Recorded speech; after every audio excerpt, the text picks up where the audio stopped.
dear listeners, a quick explanatory note on this episode. We actually recorded this episode I believe back in spring. We recorded this episode before the Gummy Bears episode. But when we had a Peddler's Tale slot open up on our schedule, it was during Small Screen Summer, so of course it had to be the Small Screen Summer Peddler's Tale, so the one about a TV show rather than a movie.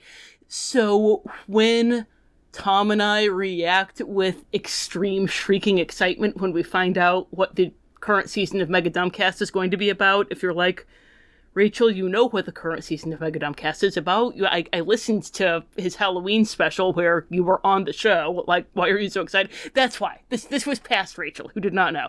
Speaking of, when Kris says, Rachel, I gotta have you on the show, I was on the show. Go to Kris's Patreon, sign up. We talked about the ridiculous and glorious 3rd edition Ravenloft rules and how they completely punked over some classes and not others. There was a lot of Ravenloft there, a lot of dumbness there. It was a perfect Wonderful World of Darklords Mega Dumbcast crossover. Anyway, also, quick announcement. For our fundraiser, we reached our goal. Thank you guys so much. You are awesome. And that means that we are doing 2 horror movie minisodes. One of them is going to be Stephen King's It. We're doing dairy as a domain. This is non-negotiable. But for the other one, we're going to have it be a democracy. So we asked the donors who donated anonymously, but we asked them to submit nominations. Those are up on our Patreon for voting. The poll will be open until the end of January, so head over there. It's free for everyone. You don't have to be a patron to vote. Go check it out and let us know what you want us to do an episode on. Enjoy!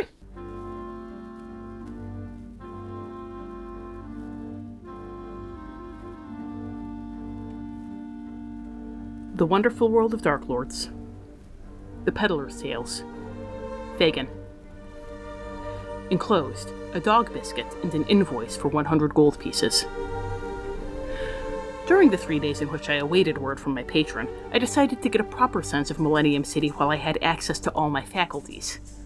I was exploring a massive flea market near the city's racetrack and idly wondering about the magical properties of every crystalline gewgaw I saw when I heard a plaintive whine. I looked down and saw a haggard-looking bulldog, gazing at me in that pathetically hopeful way that only dogs can manage, and wagging its tail feebly. It was clearly bred to sit on a noblewoman's lap rather than to hunt or to herd, and its short brown fur was caked in dirt. It looked utterly wretched, and I was sure its previous life of comfort had left it ill-suited to the task of finding its own sustenance. Luckily, I was next to a food cart, so I bought it a sausage. The dog gazed at me with sudden bright-eyed interest as I replaced my money pouch and bent over with the sausage in my hand, and it immediately grabbed the treat and raced into the crowd. I straightened, smiling, but my smile faded as I noticed an odd lightness at my hip. I glanced down to see that my money pouch was missing. Cursing myself, I scanned the crowd for the pickpocket who had taken advantage of my distraction. To my incredulity, I saw a brown and white mutt running in the same direction as the other dog, holding my money pouch in its mouth. No. Absolutely not. This was absurd. I barreled after the dogs, but they were faster than me and small enough to get lost in the horde of bargain hunters. Feeling a bit foolish for using magic on something so petty, I cast Hypnotic Pattern. An undulating ribbon of color appeared above the crowd, and everyone stopped in their tracks to gawk at it, glassy-eyed. It was rather eerie, but I found it far easier to maneuver around people who were holding still. I almost tripped over the bulldog, who was goggling at the ribbon as though it were a ball wrapped in bacon. It looked decidedly less gaunt, and I had the improbable but unshakable impression that it had been sucking in its gut. I suppose I should not have been surprised when the brown and white mutt trotted straight to the peddler, who was shouting a sales pitch at passers-by, presumably for the handbags and purses arrayed on a blanket at his feet. I stalked up to him, glaring. I take it you found a more lucrative racket than reselling halfling automatons? What are you talking about? A halfling ottoman? Get out of here, lady. You got the wrong guy. The peddler barely glanced at me as he brushed me off. He didn't spare even that much attention for the brown and white dog, who pawed in vain at the peddler's leg. There wasn't a flicker of recognition in the peddler's eyes. Had Millennium City's odd memory effects made him forget his whole life beyond its borders, including his encounters with me? If so, I couldn't just leave him like this. But before I persuaded him to leave, There was the matter of my purse. I wasn't about to stand for the indignity of being conned by the peddler's dog. Alright, sell your bags, just give me back my coin purse. None of these bags is yours, lady. He swept his hand to motion at the bags and purses on his display blanket. Every one of these is genuine. The words stuck in his throat as, looking down at his inventory, he finally noticed that his furry accomplice had my coin purse clutched in its teeth. Uncharacteristically speechless, the peddler knelt down and opened his palm. The dog delivered my coin purse, and the peddler charily patted it on the head. Bad dog. The dog grinned up at me insouciantly, and I quickly checked its forehead for moon-shaped birthmarks. Perhaps the peddler was a pretty guardian with a dog in lieu of a cat. I saw nothing of the sort, however, which made the situation even more infuriatingly baffling. I sighed, fervently wishing we were somewhere other than this ridiculous city. So, what? You've recruited dogs to do your dirty work here? Did you stop by Paradise Falls on your way over? I'm sorry about your coin purse, man, but respectfully, you don't know my story. I'm the victim here. I had no idea these dogs were crooks. See, I spent my whole life making a hard, honest living as an entrepreneur, just selling the people what they need to get by. Like handbags. Like handbags. But my problem is, I'm too nice. I tried to help this guy who was down on his luck by trading him some of my inventory for these. The peddler opened a small wooden box to show me the contents. About a dozen meaty-smelling dog biscuits. I knew a sales pitch was coming, so I used Eldritch Sight and confirmed that the biscuits were magical. The peddler's eyes lit up. Oh, you know magic. I didn't know I was dealing with a sophisticated customer. Look, maybe you can take some of these off my hands and put them to better use. They do work. It's just that I don't know for magic items, and I got in over my head. But you don't want to hear about my troubles. Maybe you could just tell me what kind of effect... Once upon a time, in Millennium City, the rain was pouring down, and a humble peddler was looking for a place to get in out of the cold.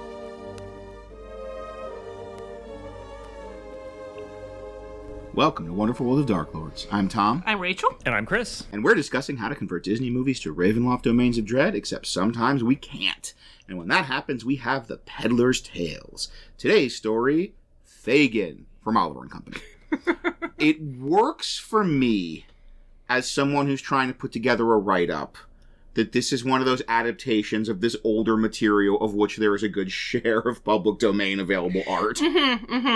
But just saying Fagin, there are many possible things that could be. So we are specifically doing Fagin from Oliver & Company. I did Oliver as a school musical in 2 separate years, so I am all ready to pick a pocket or two, but, there are going to be dogs involved this time, so it's going to be weird. Dogs picking pockets or twos. I love this Fagin. I mean, I'm on the record about this movie as not being a huge fan, but I think this Fagin is good. He is a great Fagin.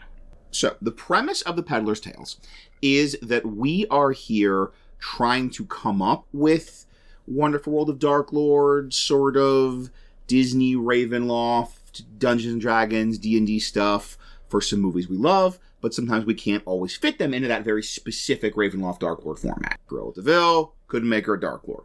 We wanted to do something with Mulan, couldn't really make Sean Yu work as a Darklord. I wanted to do something with Sean. I want to do so many things with Sean Yu.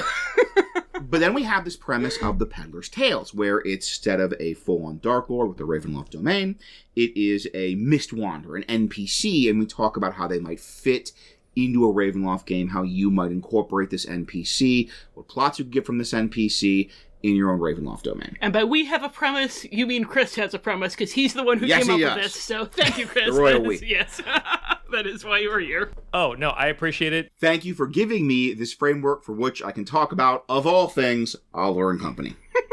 I'm excited about this. I think this is perfect. Like, I imagine the inferior podcast where we're like wringing our hands about like why it's okay to do an episode about Fagin from Oliver & Company and why he'd be a great Dark Lord, and this is much preferable. Yeah. So the first thing is our item. Because of the Peddler's Tales, we have this framework of the Peddler telling the story of this NPC, and the item I planned this, you're probably getting the impression, I hope, just from the discussion so far, this is kind of my thing. This is kind of big project is Fagin from Oliver & Company. Dear listeners, if you've been following the Peddler's Tales, You know which of us had the most energy coming in for Alameda Flynn. You know which of us had the most energy coming in for Sean Yu. And now you know who has the most energy coming in for Fagin. There is a lid for every pot. And so I hope neither of you have the same energy for your guys as I had for Sean Yu. But, I'm not going to judge. So I, was working on the script and even came up with an item. And the item was originally going to be like a dog collar that basically did the awaken spell and made the dog sentient. Because this was going to be sort of the explanation for why Fagin has a crew of sentient crime dogs, picking pockets and giving him stuff. But then we were sitting down to work on it, and this is why the great thing with doing collaboration is Kris came up with a much better item. Especially since we just did Up. Yeah, exactly. Yeah. Yeah. To me, the collar didn't quite capture the fun of the character because, the dogs can talk, but it's Disney. Like, a lot of the dogs can talk. I think what's more interesting about Fagin's situation here is that he has, they're as you say, they're crime dogs, and, they go out and do crimes on his behalf. And that seemed like it had a lot of potential to me.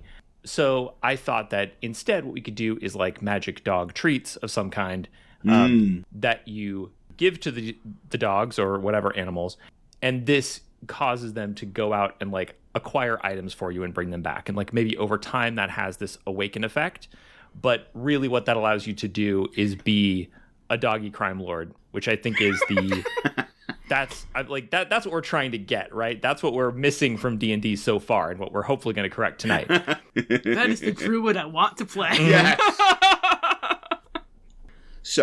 So we are imagining this is kind of the compromise. I really want those doggy crime, little pack of doggy crime dogs. And specifically, I know this was kind of a thing when we were planning it out. This was an area where you guys were kind of trying to figure things out. Was that, Kris, you really liked the idea of kind of Fagin not being able to talk to the dogs, and the dogs kind of just going out and getting the things they perceived as valuable. Whereas, Tom, you really liked the idea of the dogs being intelligent. Yes. And being able to, organize these right, and run doggy cons on people up to and including the PCs. I'm glad you guys were able to make this work out. Yeah. So we're imagining you feed the dog a treat every day for a certain number of days, and it does get awakened. It does become sentient. And then you have your little con dogs, not just crime dogs. But with the initial week of treats, it is just like a kind of pickpocketing deck of many things. Of just they bring you back something that the dog perceives as valuable. And I remember working on the script and you even have this line here, get into trouble, treasure. Yeah. I think that's really important because, the great thing about Fagin in some ways, as I'm sure we'll talk about a lot, is that he is a character who's in trouble. Yes. And even though you've got this great setup where he's got these dogs working for him, going out and stealing people for him, which seems like a pretty sweet gig. In fact, he's in a lot of trouble because this is his path in life. And I think that is really transferable to role-playing. In a role-playing game, treasure that allows you to get into hijinks is great for everybody. It's so fun to find. It's so fun to use. Something that's unambiguously good feels good for a minute, but something that is I know we can turn a profit on this, but how? That is session after session of fun and fun for the DM as well. So I think that, you send these creatures out and they're going to bring you, it could be junk when that's not what you need. It could be something really cool the DM wants to drop on you. It could be something they shouldn't have stolen from someone they shouldn't have stolen from, and now you're in trouble. All of these are great options. So, I think this is ideal for, I don't exactly envision that everybody who gets this treasure would be playing a Fagin-type character, but certainly it gives you an entrance into this world of, street-level hijinks that I think gives you a lot of the value of Fagin and of Oliver and Company as well. It's one of those, they're not going to necessarily be playing Fagin, but I feel like once they kind of figure this out, is it going to be I mentioned the deck of many things? They're I have never been with a group that I think could resist. It's the slot machine. It's the gotcha game. It's the I just put the dog biscuit in the doggy and it brings me back something. And oh my gosh, can I resist doing that every day and getting some random piece of loot every day? And then you might even be able to spring the awakened if, after a week of this, the dogs start talking to them. Yes. Yeah. And suddenly you have the Doug from Up, kind of, you are my master, I love you. Yeah, as you mentioned, Rachel, I think we kind of had two different ideas and compromised in what I think turned out to be a really strong item here. But one thing you could do as well is you could make it so this item is based on a spell, and maybe the spell is like a one-off and doesn't necessarily have this awaken effect, and then the item can be used repeatedly to have the awaken effect, so that if you wanted to do this as just like, here's some fun for the players to have, here's like a thing I'd love to be in the toolkit of kind of like a scrappy spellcaster in the group, they can learn this spell, and when they're in a bind, then they can like get some local dogs to go steal something for them. And then, you know, either in addition or instead, you've got these biscuits that have this additional awaken effect, which adds a whole other layer of complexity. Oh my gosh, we have to give Dee some get into trouble treasure from this. we haven't made that poor girl suffer enough.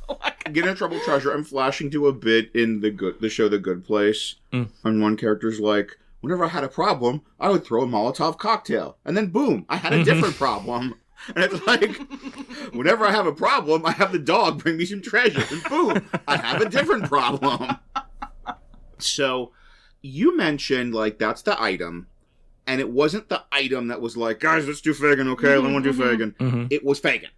Yeah, and specifically the version of Fagin from Oliver and Company, not from Oliver Twist or even... Oliver exclamation point. Oliver exclamation point, which is the one that I probably can still sing Consider Yourself top to bottom from... We have a thing with the lyrics to Food, Glorious Food hanging over our pantry because I've been a workhouse boy twice now.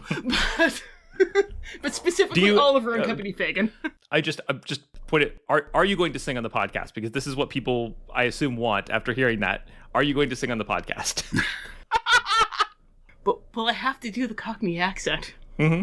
Dog, glorious dogs. Consider yourself at home.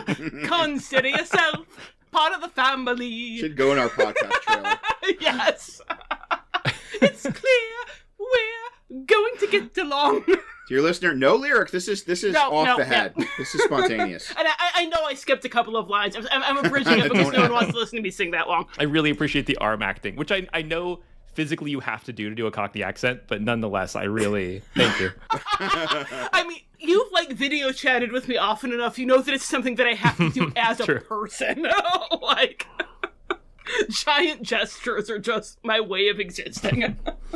So I'm going to bet, speaking of Oliver exclamation point, that, I mean, you're listening to this, like, Disney thing, you're familiar with Oliver and Company, but statistically, you most likely know Fagin from Oliver exclamation point. You might be a theater kid. Yeah, that's also possible.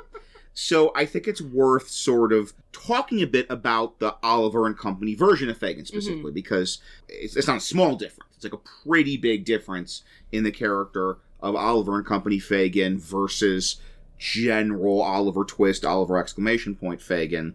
And that difference is even part of why I wanted to do this. Why I think this character specifically is so lovable and so much fun and such a great, like, NPC that you can slot into your game. Because this Fagin is a sadsack. Yes. So this, Oliver and Company, was Disney's kind of forgotten pre-Little Mermaid movie where they were taking Oliver Twist, basically, but having it being about animals. Although, given how popular our Great Mouse Detective episode was, there might be a lot of you who are, like, super excited that we're talking about some of the late 80s pre-Renaissance. Yes. Like, some of you might be like, Oliver and Company, let's go! When are they going to do The Fox and the Hound? Never. Yeah. So when we say forgotten, like, maybe not to some of you in your hearts, but... I think that's a fair summation of the general zeitgeist. About what? The forgotten, or about we're never doing Fox and the Hound? Both. We're never doing Fox and the Hound. No. So... You guys, you're so early in your podcast career, so I'm really looking forward to the stage where you're doing all the shit that you said you never would do. I mean, we kind of already got to that because I clearly remember in our first episode saying, we're not going to talk about Strahd every episode. And that was just in our outline. We talk about Strahd every episode. Rachel, Strahd, all examples. But so we have that Oliver Twist with dogs and cats. They're dogs and cats that are kind of pickpocketing, playing the role of the pickpocket orphans. Oliver's a little kitten that gets pulled into them. Dodger's the dog. that's part of this gang of dogs. And they're this gang of dogs and cats that is sort of under the care of Fagin. Mm-hmm. And Fagin, in this case, is just such a loser. He's such a schlub. Like, he is just this, like, hobo, voiced by Dom DeLuise, scrawny, unshaven, and they live in, like... Fingerless gloves. Not like, the cool kind. Patched up clothes, big oversized coat. Yeah. And they live in, like, a barge on the docks. They're just kind of squatting in a barge. And they're this little, like, loser family at the absolute, like, bottom of society, just trying to, like, scrape together a meal. But this very, like, warm, like, Fagin reads them a bedtime story, and then Fagin falls asleep, and they, like, pull the blanket on him. And it's, like, they're such just wonderful bottom-of-the-barrel losers. Yeah. And Fagin, we have Bill Sykes as a character, and a big thing that drives the plot, we have Bill Sykes as a character, is the idea that Fagin owes him a ton of money because he's got these gambling debts. And I think there's some deleted stuff where they even kind of more strongly imply that he's a gambling addict. Mm-hmm. So isn't that just perfect? He's this, like, absolute loser with a big gambling problem who keeps borrowing money and losing money and owing money and just, oh, what a schmuck. He promises he'll pay you back. Yeah, he promises he'll pay you back. And so he owes this money to Bill Sykes. Dr. Facilier would eat this guy for lunch. Absolutely would, yeah. Never send him to Crescent City. He's not coming out. And so Fagin gives us that in to then also bring in, which I think is a fruitful NPC that you could incorporate, and that is this Bill Sykes. Is this kind of, like, tough, very vicious. Like, he's a really good villain. Like, I think the movie is not perfect, is not great, is not, Disney's secret, like, undiscovered Disney treasure, but the Bill Sykes is really good in it. Mm-hmm. Yeah, I'm curious, Chris, because I remember he didn't do well on your villain leaderboard. I'm curious about, as I pit you guys against each other and sit back and cackle. Well, okay, so the villain leaderboard from back in Gameable, that had specific criteria. And I think, we were taking the criteria very seriously, because that's who I am. But yeah. I think if we were just sort of holistically, like, I think Bill Sykes would work really well, especially in the context of this story. Mm-hmm. And I think that's really relevant to what we're doing here because, I mean, if you imagine the movie with Sykes and not Fagin, I don't think Sykes pops in the same way. Mm-hmm. But I think that given that you've got this lovable loser, there's very little to admire about Fagin, but at the same time, he's so weak that you can't help but love him and you can't help but sympathize with someone who kind of, like, has no choice but to do bad things because he's in such a bad situation. It's a very strong move to put that character in conversation with a really ruthless and powerful villain. And that seems really relevant to Ravenloft for me, where it's like you want to engender sympathy, you want to have NPCs who players connect to, but you also presumably, you may not want to fill your world with, like, not everyone can be like this paragon of purity in this dark world. Mm-hmm. And so maybe the next best thing in some cases is a character who is just very weak and is being victimized on account of that weakness so that you can really latch on to, like, yeah, this guy's awful, but at the same time, he's awful and wretched, and he's really being abused by the more powerful evil people in the setting. So I think, like, Fagin and Sykes together as an element in a story is really strong in the movie, and that same dynamic could absolutely be dropped into almost anybody's role-playing game and create the same emotional effect, which is like, oh man, this guy Fagin, like, how pathetic. Yeah, but right. we really got to circle around him. We gotta tuck this guy in like his little dogs. We got to take care of him. Yeah. When you put it that way, it's interesting because, like, we talk a lot about, when we're doing our genres of horror and talking about, I can't believe I'm talking about Oliver and Company and Gothic horror and Gothic corruptors, but, like, when we think about the Gothic corruptor, we think about them coming in, like, all, like, seductively and everything. But there's also just the taking advantage of someone when they're down on their luck and bringing out their worst side because of that. Yeah. And that's not as sexy, so we don't talk about that as much with Gothic horror. But it is absolutely, a way to corrupt somebody, and that is totally what is happening with Fagin. Like, even though Bill Sykes isn't, like, actively, targeting him and being like, I'm going to corrupt you and make you a worse person, that is, like, sort of what's happening with Fagin, is that because he's in this bad place, he's becoming so much of a worse person than he would be if he didn't have Sykes around. Yeah. And I think there's also there's an element of, because place is a very strong part of Oliver and Company. Mm-hmm. You can tell because of the New York Yankees hat that they put on the kitten, the actual kitten. But and there's a song called "Once Upon a Time in New York City." Mm-hmm, mm-hmm. I wish every movie opened with a song and said the name of the location. Yeah. So I do think there is something something comes through that is a little Dickensian with these are these characters, and we're very strongly located in what these characters do to each other and who they are. But also, there's a commentary on the place in this dynamic, and I feel like that's transferable to Ravenloft as well. If you flavored it in a particular way, you could easily have the Fagin and Sykes characters be an exemplar of what is wrong with the domain you're in, because it creates a situation where a person like this can abuse a person like that. Yeah. I remember we were going through making the outline, and I think you were saying, in the canon setting, in the story, it's this loan shark. Mm-hmm. But it could be a vampire spawn. Yeah. It could be if you had a kind of undead stratification, this could be the vampire spawn of the vampire spawn of the vampire spawn of Strahd. Yeah, this is this sort of equivalent of a 2-bit loan shark in Barovia. Yeah. Or a low-level, tax official, government official, very minor noble in a kind of a Borka type setting. This is you beat me to my beautiful baby. I know. I know what I was setting up there. And I love you so much. and that's the great thing is, with this Fagin story, is you've got this NPC who's going to elicit he's got dogs. He reads them a bedtime story. They tuck him in at night. They have their little the little found family on their barge in the dock they're squatting in.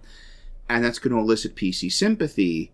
Then this is someone who's such on the bottom of society that kind of hooks you into that lower level of whatever this kind of systemic evil is. Mm-hmm. Yeah, and I mean, I guess this is maybe a not going to be relevant to everyone's game, but I also think that sometimes when you approach role-playing, and especially fantasy role-playing, there are different sort of moral approaches or expected moral approaches, and there's this kind that's very judgy, that's sort of we will go and adventure and kill the always evil race, that kind of stuff. Mm-hmm. And I think that a character like this can also help set expectations and attune to we're on the lookout for people who do bad things, but nonetheless they're the ones who need to be protected. If that's what you want to do with your game, this is a really great signal for that. Yeah, that's a really good point. Having the person who's doing evil but is doing it because they're driven there by desperation, and setting up that kind of redemptive tone for your game. So in the Writers for the Mist Wanderers, they always have your base stat block, and you've got the animal thing. So there's a couple of options. But I'm almost thinking commoner as a way of just showing how much this guy sucks. Yeah, he's such a schlub. So I'm thinking, base stat block similar to a commoner. And then also in the write-up, they will have the role-playing trait ideal, bond, and flaw. And they like to have these as quotes. And of course, us being us, we like to have these actual quotes the character gives in the movie, in the story. Which, boy, Sean, you did not make that. No. Did not make that easy. No. He was better than Callahan. He's better than Callahan, Everett was better than Callahan. Not by that much, I remember. We were maybe Callahan's going to get unseated here. No, I think because No, he didn't. He didn't get unseated. I mean, even thinking in terms of maybe, it's at least Sean Yu was never putting on the false front. Yeah. Or maybe I just have to. I have to defend my boyfriend. I'm sorry. His taciturn honor. I'd like his honor a lot more if he'd talk a little bit more about his motivations and goals. I like his honor no matter what he does. So I've got Fagin, unlike Sean Yu or Lord Help Us Callahan, is someone who does a couple of times have interactions, have dialogue where I think we get a good sense of his character. Mm-hmm. So I am going to. There's one I'm pretty confident about that is the flaw. The others, we've got a couple of other options here. I'm not going to do a Dom DeLuise impression, just fronting that, front-loading that, putting that out there. That would take weeks of practice. I have to watch a lot of movies, many of which aren't that good. But I'm just going to do regular voice. So the one quote I am quite confident about, the one that I think is pretty much a lock, is for the flaw.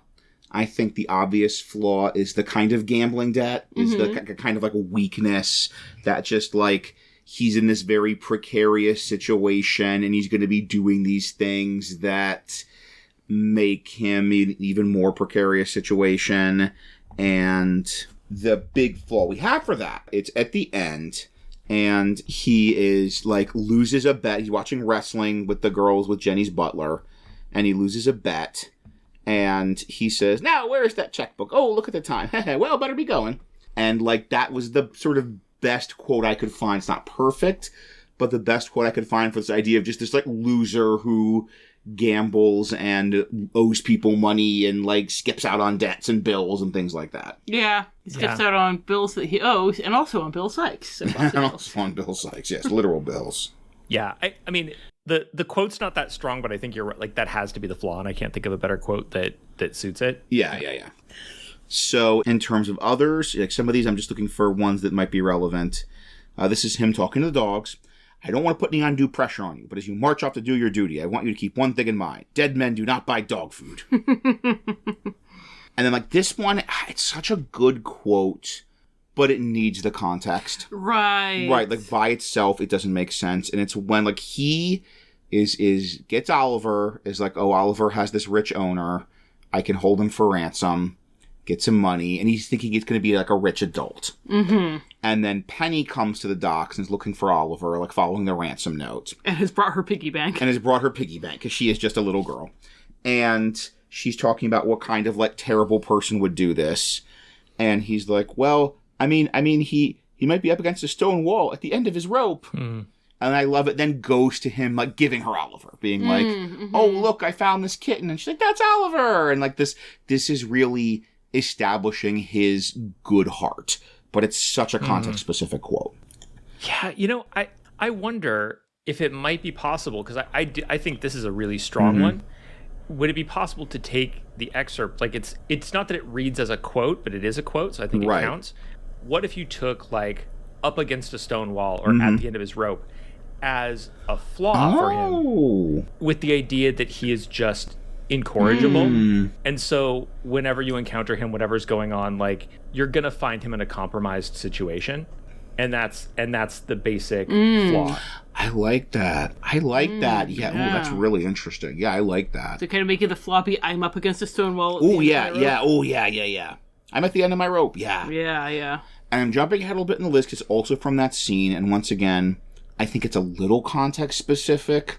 But I love this. Like, he sees Penny wandering on the docks, and his first reaction is like, "Listen, little girl, it's a tough neighborhood. You better go home." Like, this idea, he's such a good guy. He's such a sweet guy. Like, that his initial reaction to seeing this little girl is like, "You better go home. This is a tough neighborhood." I wish tone came across, because that could also be read very threateningly. Like, ooh, I wish that's my one. Yeah, "You better go home. Better go home." Yeah, no, I gotcha. Yeah. Gosh, what else we got here? "You guys, listen, don't let me down. What do you got? Let's see what you got. It's worthless. What have you done? Oh, how are we ever going to pay Sykes off with a pussycat?" And then this I think has got to be somewhere. No, Sykes, please stop. Your money's coming tonight. It's coming tonight." Is that the bond? That might be the bond. That might be the bond. Yeah. No, absolutely. If that sounds good to you, Chris, I think you nailed it. The bond is your money's coming tonight. And the ideal might be "Dead men do not buy dog food." Ooh, yeah. Yes. Actually, looking at your list here. That's really interesting, because that implies something about what the underlying motivation is for Fagin. Because if you put that as the ideal, then I think that reflects, like, on some level, he is, like, worried about himself and the debt because he's worried about the dogs, about, like, the people who depend on him. Which I don't know if that's textual, but it's interesting for sure. And it's one way to read the character, that he cares about them a lot, and he's kind of reminding them. You could read the movie in a more manipulative way, where it's like, right. I mean, for sure he likes the dogs, but, like, you could read that line as he's manipulating them and explaining to them, like, "You're not going to eat if I don't find this money." But yeah, putting that as the ideal, that makes sense, that, like, ultimately he wants to keep his dogs fed. And you can imagine that person. Like, I can imagine this is a Ravenloft NPC who is, like, a real scoundrel who's doing bad things, but you find out that, like, part of the reason that he is still committing these crimes or carrying out these cons is because, like, he has animals to feed and he doesn't want them to starve. Yeah. So another potential ideal I'm looking at is, it's when they have Oliver and, like, they got the 3 days Grace from Sykes, and he says, this is the big one. We've got 2 days to do or die. Dodger, you keep an eye on the new kid. Show him the ropes. Because that's kind of like, you've got the debt, but you've also got the, like, family unit. Like, I wanted some quote with sort of the family unit of the dogs. So I find that a very, like, keep an eye on the new kid, show him the ropes. Like, as a sort of family unit quote. Yeah. I also like this one as a potential role-playing trait. Actually, I've got something much better than money. Some luxury items should make a considerable dent in my debt to you. Yeah, okay. Yeah, okay. Like, that's, what a loser. What a loser. Dr. Facilier would eat him alive. Yeah. Oh, and I put him in Crescent City and watch him cry. it turned into a low-level fiend or whatever. All right, so of our possibilities, we need something for the ideal. And we were kind of looking at Dead Men Don't Buy Dog Food. What are we thinking? I think, because that's another one that, like Chris, like you were saying, that you can imagine it being delivered in a couple different ways. And I like that, like, knowing who Fagin is, that he is, kind of saying it as a thing to just clarify to his dogs how against the ropes he is.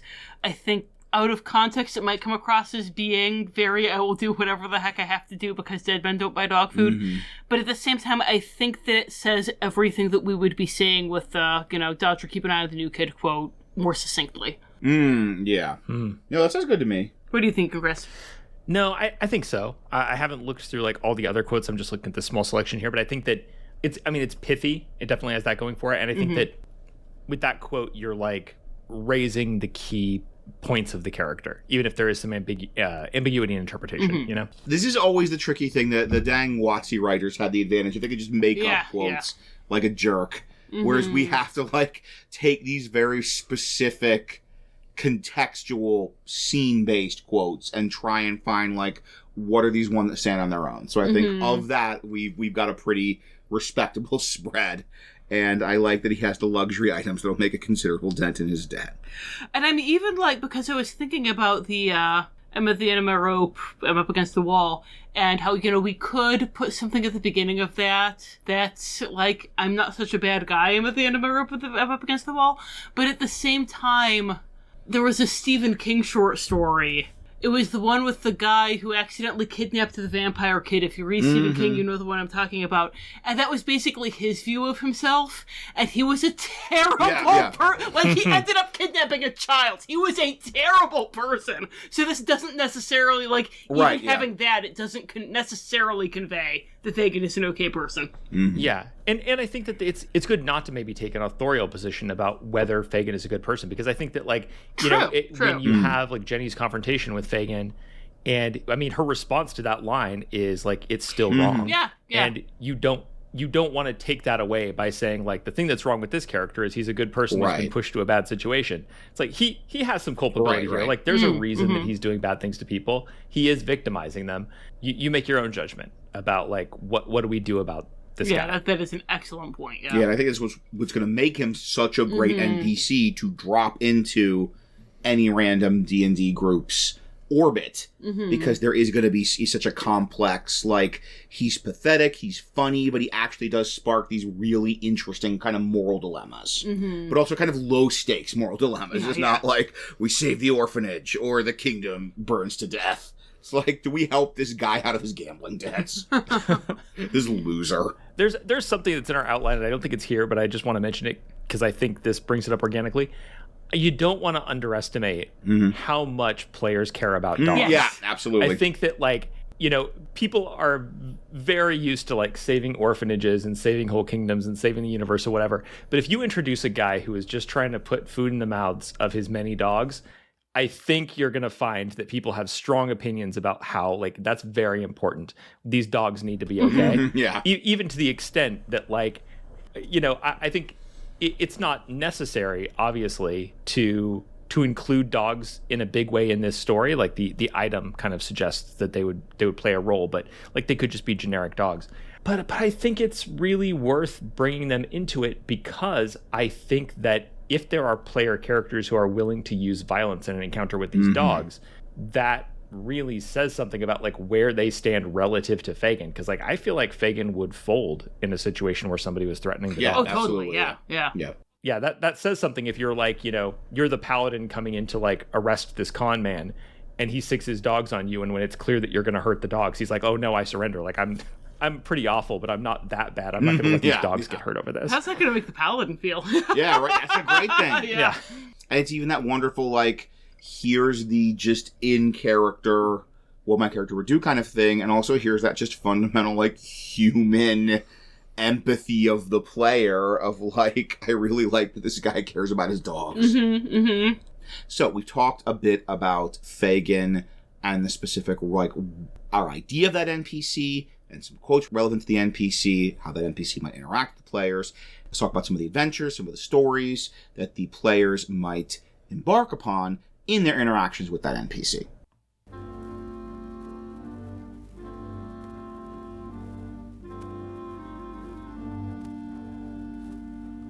So I says to Fagin, you're telling me that if I feed these magical biscuits to the neighborhood dogs, they'll bring me all kinds of useful items. And these items come from nowhere because it's magic and nobody gets hurt and I get free merchandise to sell 100% on the level. And he says, yes, it's been working for me for years, but now I need gold in a hurry because I owe money and this guy Sykes is breathing down my neck. So your pal Charitable Charlie here says, sure, I'll take a chance on some magical dog biscuits to help you get your life right. But now, I guess, it seems like the dogs have been stealing these purses and whatever, and I'm just sick about it. It's against my scruples. If I buy one of these biscuits from you, what are you going to do with the money? Huh? Sorry, I wasn't expecting a question like that. See, you and me, we both got a conscience. I knew it just from looking at you. You got one of those faces. Well? To be honest, now that I know these dogs have been bringing me stolen merchandise, I should get out of town before somebody who isn't as understanding as you comes around looking for a handbag. 100 gold pieces would go a long way to get me out of Millennium City in a hurry. In fact, I'll give you 2 biscuits for the price of 1 for keeping quiet about all this until I can skip town. It was a relief to hear that the peddler was leaving on his own. I had already come to the uncomfortable conclusion that, as I did not know whether his supposed memory loss was genuine, the only decent thing to do would have been to invite him to accompany me when I left the city. The thought of the peddler in Salem... I liked the fellow, but there are parts of my life that should remain solidly partitioned from one another. As far as his offer went, in truth, the idea of a dog biscuit to keep for myself appealed to me. I had endured enough narrow escapes that the thought of receiving a useful item at an opportune time, even if it were only something that a dog might find useful, was too tempting to pass up. And yet, I could not agree on those terms. No, I said. I will pay you in full for a second dog biscuit.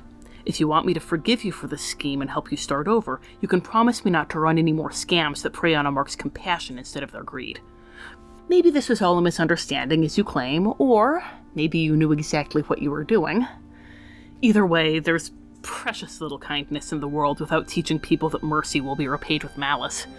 And if your excuse is that it's better to learn it when a dog steals their coin purse than when, I don't know, a sad-eyed child vampire comes to them begging for help, at least give the coin purse back afterwards.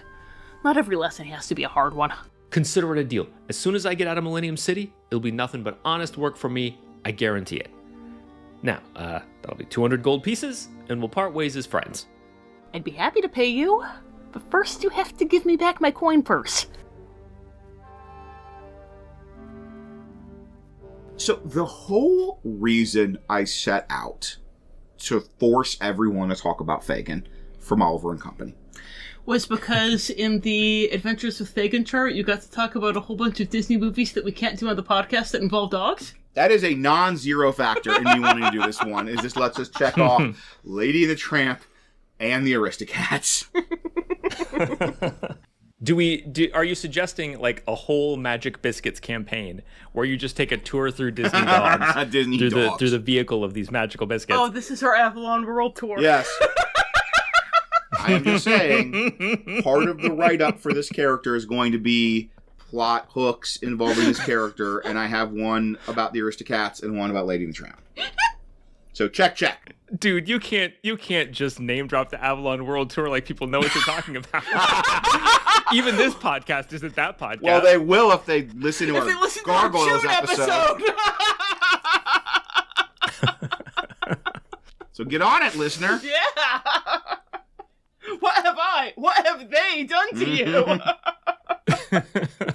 But beyond that, the things like I want to do Fagin, I really want to do Fagin as a Mist Wanderer, was the scene where Oliver meets Jenny, and they're running this like scam where they make it look like the British bulldog has been hit by the car. Mm-hmm. And then when the chauffeur comes out, they like go in the car and start trying to like, I guess, steal the car.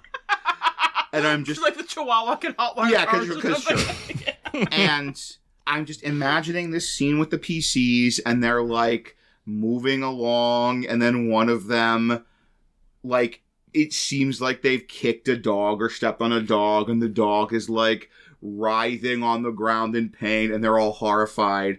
And then you like do the perception checks for them, or look at the passive perceptions. Mm-hmm. And have the one with the highest be like, oh, these other dogs are like biting your money pouches and taking them.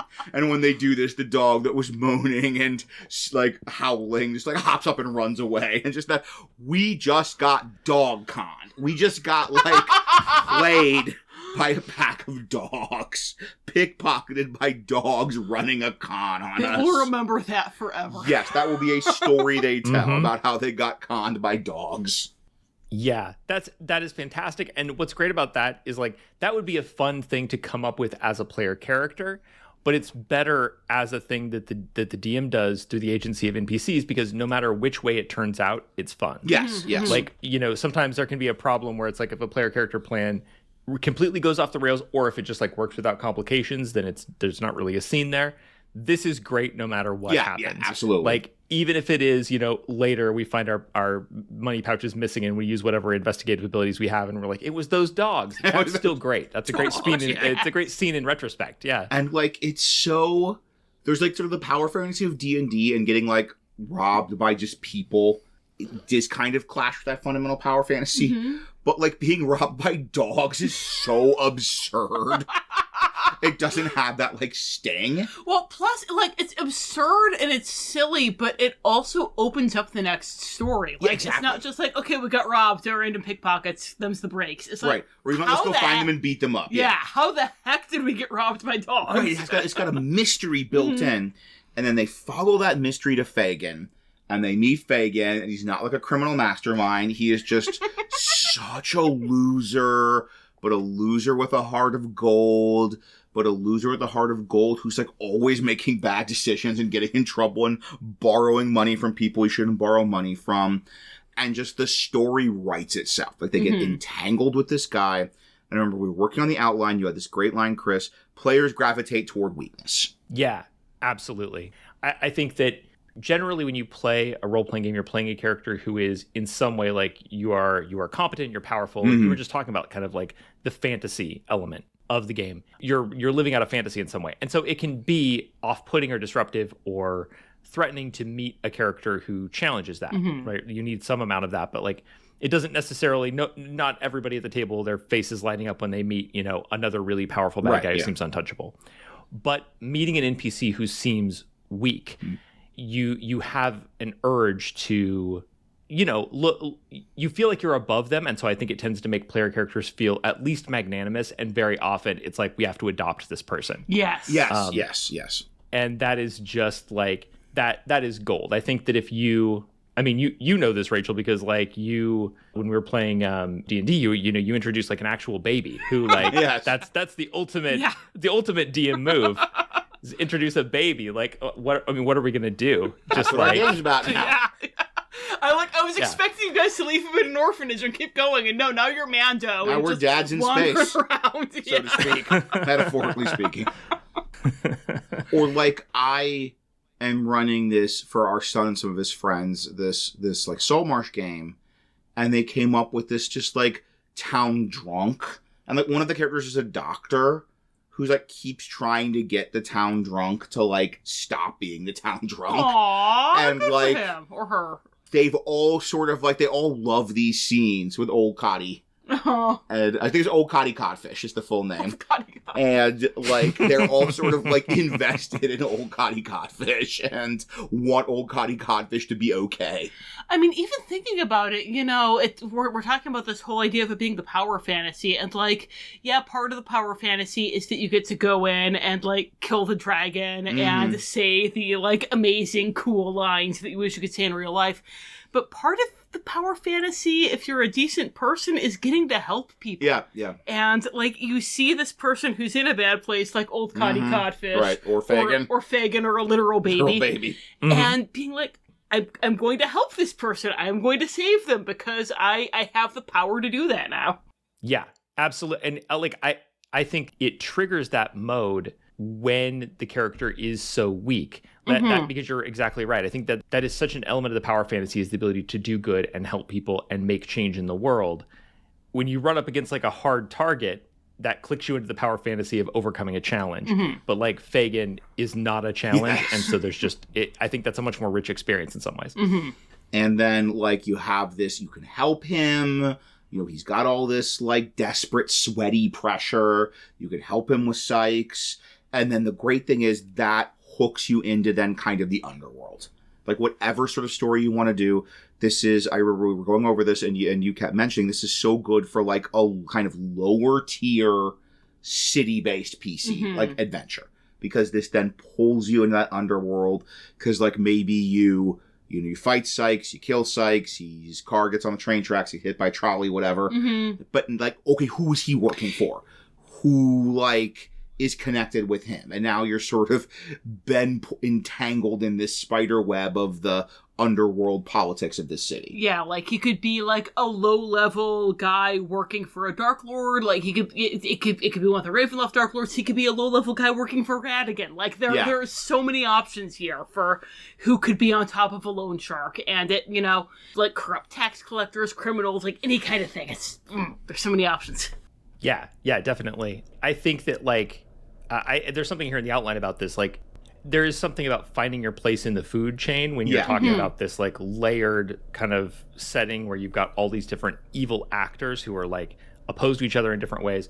And yeah, this is such an easy hook into that, because it's almost like if you solve Fagin's problem or if you defeat Sykes, then you kind of, like, take their place by default in that chain, and you're just kind of sucked in. And that's also great if you can imagine, especially in Ravenloft, like, you can imagine the player character who would be perfectly happy to, like, take Sykes' job, basically, and, like, slot themselves into that spot. That would be a very character-defining thing to do here. I think that, like, it can sometimes be difficult with evil player characters to have, like, how do we articulate who this character is and what they're about? And one way to do that, rather than having them, kind of, like, I don't know, kick a bunch of puppies, like, have them, Possibly literally.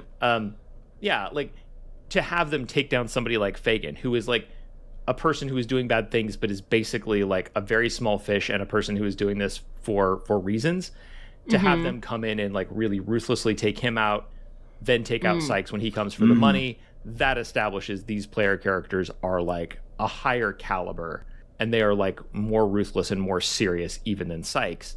That's a great first adventure to establish, like, we are the new power in town. Yeah. I remember we were talking about this, and you said the whole, for, like, a Ravenloft, a dark game, a horror game, it is really helpful to be like, okay, who in the group would kill a dog? Yeah. Like, and that's really actionable information right up front. Because that helps kind of everybody calibrate where the game is. And this is one of those things where, like, you can talk, you can have the session zero, but sometimes the stuff just emerges in gameplay. And especially if this is an early adventure. And the nice thing is that, like, okay, they're willing to kill a dog, but Fagin is such a just absolute putz of a man that he will surrender right away. So you can hopefully, like, avoid that, but you've, like, figured out where everybody is, and then you can have them, like, go after Bill Sykes and get into this underworld story. Yeah, I mean, I think that, like, the session zero stuff, a lot of times, I think rightfully so, that tends toward more, like, out of character, like, what are we all comfortable with? Like, what are we going to do here content-wise? But ideally, you're still leaving room to figure things out and play within the scope of what everyone is comfortable exploring. And so, given you've done that in session zero, actually confronting the situation where it's like, if we're in a group where it's okay that a dog gets killed, then facing my character with the decision of whether to do that actually is meaningful, and it's something we have not predetermined. We know that we're okay if it does happen. Now, will I actually do it? That's kind of the payoff in some ways for doing like the session 0 kind of content stuff is like, okay, now we get to play that moment of decision. And yeah, that's good. Yeah. So that fundamentally, having Fagin, having this scene where the dogs pickpocket you is such a great, like, low-level scene, because I've been mentioning it, like, scaffolds into this wider story. Because you've got, like, an inciting incident, you've got a colorful weirdo, you've got an initial conflict, but then, Fagin's such a loser here, once the PCs are hooked in with him, they've got all sorts of stories you can generate from that. And as I said, in the write-up for this, I will have a chart of potential stories you get from Fagin, as well as a chart of potential, like, plot loot you get from the dog biscuits. And there will be Disney Easter eggs. And such Disney Easter eggs. And yet the potential stories does let us check a few, like, listeners, sometimes we go through Disney Plus. Yeah. And we look at the movies, and we say check. Yes. It's a good way to pass an evening. And this is how we say check on Lady and the Tramp and the Aristocats, which we did not think we were going to be able to say check on. But it's such a sense of intense satisfaction when this episode is done and out there that we can go through Disney Plus and hit the Aristocats and say, check. So, Kris, thank you so much for helping us to achieve that deeply satisfying psychological milestone of being able to check off Oliver and Company, Aristocats, and Lady and the Tramp. You've been podcasting forever. You know how it is. Oh, yeah, absolutely. No, I'm happy to do it. If our listeners have enjoyed your thoughts on Fagin and introducing him as a D&D NPC, where else can they hear your thoughts on various gaming or other topics? The main place would be Mega Dumbcast. That is my podcast where I discuss each and every page of a role-playing book and analyze it and find the dumbest thing on it. It's a daily podcast. As of recording, it is about to come out for season 7, which I think by the time this episode drops, that season will have started. And it's an ideal time for me to promote on your show because for season 7, I'm going to be talking about the 3rd edition Dungeons & Dragons Player's Handbook. Ooh, so this is news to us, dear if listener. You're a D&D fan. Yeah. This is freaking breaking news. This is breaking news alert. Glad I'm not audio editing this one. Listeners who know I'm a 3E main, you've heard it so many times. Yes. This is the time. This is the time to jump on Mega Dumbcast because the rest of Mega Dumbcast has been about shit you've never heard of, and Vampire the Masquerade. But yeah, I'm doing 3rd edition Dungeons & Dragons to celebrate the 25th anniversary of that edition. So, yeah. Time is the fire in which we burn. Yeah.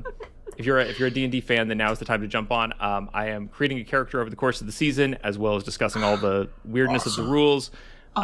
Talking about like Amazing. How 3rd edition is like new and how it kind of like set the stage for later editions, especially 5th edition D&D, which I think draws so much from 3rd edition. And there's also all kinds of bonus content, side content planned that I'm really excited about. It's going to be a long season. Yes. Yeah, Many charts. Yeah, to unpack. I've been recording it for a while now. I just finished a big recording session that I got through with the help of my old friend, the GNT, and also some very helpful content creators on the internet whose help was indispensable because this is a huge topic. D&D is so huge. Oh, yeah. I mean, it's the elephant in the room. Yeah, absolutely. And I love how this season is going. So yeah, I invite people to go listen to the show. It is at megadumbcast.podbean.com if you want to get the very short daily episodes that identify each one the dumbest thing on a single page of the Player's Handbook. Or you can go to patreon.com/megadumbcast, and for as little as $1 a month, you can get access to, in addition to a bunch of bonus content, megasodes that compile all the episodes from a week into one like longer listening experience. You can listen for a week at a time, as well as listen to megasodes from previous seasons about games such as Heroes Unlimited, Ninjas and Super Spies, Beyond the Supernatural, Secrets of Shadowloo, the White Wolf supplement for the White Wolf Street Fighter role-playing game, which I assure you exists. I read it. It's real. That was a great season. That season was amazing. That was a great season, by the way. Thank you. And most recently, season 6 about Vampire the Masquerade, which ended up covering kind of the whole run of the World of Darkness over the course of the season. So yeah, that's where I'm at on the internet. Go find me there. And if you go onto Kris's Patreon, then you also get access to the podcast that I will euphemistically refer to as Smooch Mary Slay. And you're picking up what we're putting down. Which is about the various Vampire the Masquerade clans and how much you want to smooch, marry, or slay them. And I am on 3 of those, so if you want to hear my thoughts on the True Bruja, the Caitiff, and the Kiasid, then that's how you get them. I gotta have you back on the show, because now you're a professional D&D podcaster. You gotta come back and do something. I'll find a way. I'll fit it in somewhere. I'll figure something out. Excellent. It's a day. Okay. All right. Listener, I can confirm whenever Mega Dumbcast is actively doing a season, it is always my morning commute listen of choice, and it is a wonderful way to start the day. Mm-hmm. Thanks. I appreciate that. I feel like this is kind of a bonusy thing. It's a little silly to do our stuff, but just in case... Just in case your first episode of our show is Sassafras and Oliver and Company. I mean, I know that's got a cult following, so hello. Hi, hello. I think it's pretty great. I'm not full-on cult following, but I think it's a pretty underrated movie. But if you like how we adapted Oliver and Company to potentially D&D stuff, I have a couple of horror movies I've adapted into adventures on DM's Guild. If you just search for Tom Kohler. And you will also find not only the movies I've adapted to adventures, but also some resources for running spooky horror-themed games for younger players, for kids. And speaking of younger people, I have a picture book, Mother Ghost, Nursery Rhymes for Little Monsters. It's exactly what it sounds like. You can also find my short stories for adults on my website, www.rachelkohler.com. I don't think any of them are about Oliver. Talking dogs, yeah. It's surprising that... Or crime dogs. Yeah, no, it's surprising that none of them are about Oliver, because, again, theater kid. I was in it twice. I don't know. Until next time, thank you for listening, and happy gaming. So long, fare thee well, pip pip cheerio. We'll be back soon. As fetus and him.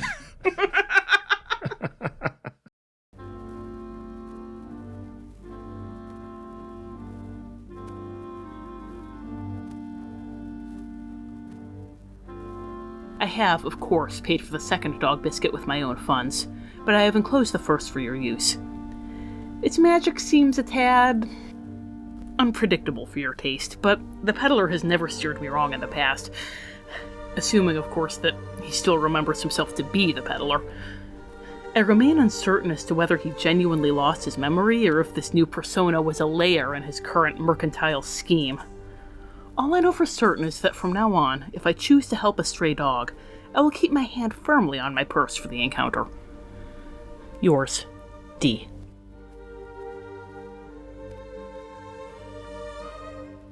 Magic is a tool in your arsenal that assists you in your endeavors.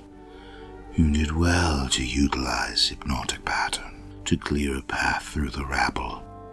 That particular spell causes no lasting harm and makes it transparent that you are no longer a helpless child, but a powerful witch capable of asserting her will over others. Those who have access to such power should use it. Those without should reconsider who they target as another naive victim to rob.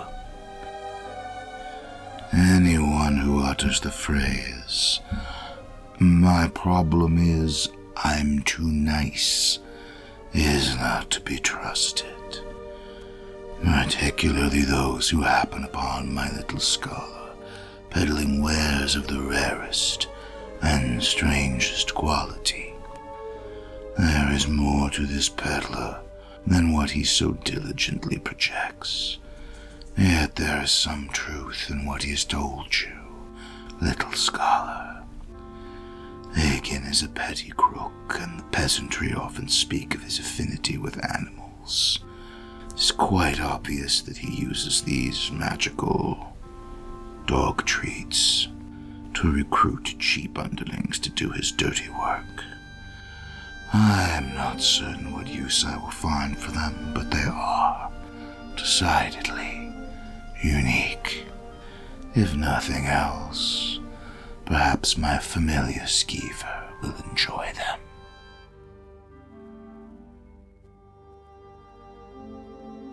This has been The Wonderful World of Darklords.